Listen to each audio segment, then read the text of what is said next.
Chapitre 1. L'épargne. Vous êtes probablement ce type de personne qui, à la fin du mois, a dépensé plus qu'il n'a gagné. Même après avoir réussi à augmenter vos gains, pour une raison ou une autre, vous ne parvenez pas non plus à épargner. L'incapacité à épargner n'a rien d'étrange. En fait, elle est très courante. Il semble que ce soit une tâche impossible à accomplir. Mais quelles sont les causes de ce problème?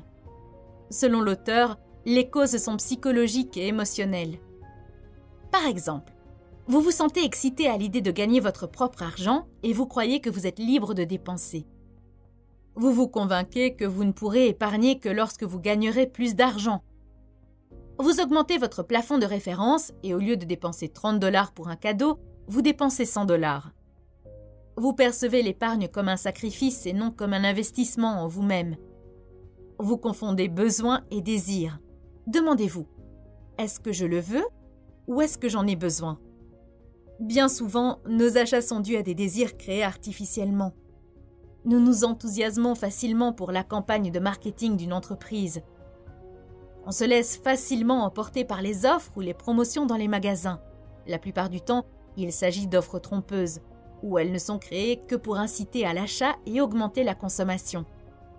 C'est ainsi que vous vous retrouverez facilement à acheter quelque chose juste parce que l'annonce d'une réduction de 40% vous a attiré, tout comme un certain sifflet attire votre animal de compagnie.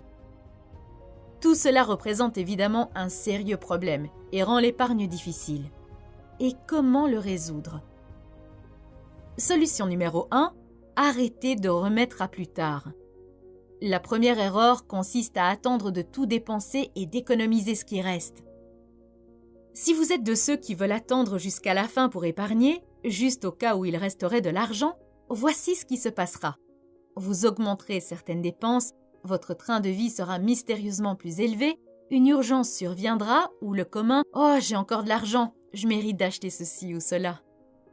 L'auteur recommande de séparer le montant que nous nous sommes proposés d'épargner dès le moment où nous recevons l'argent. Solution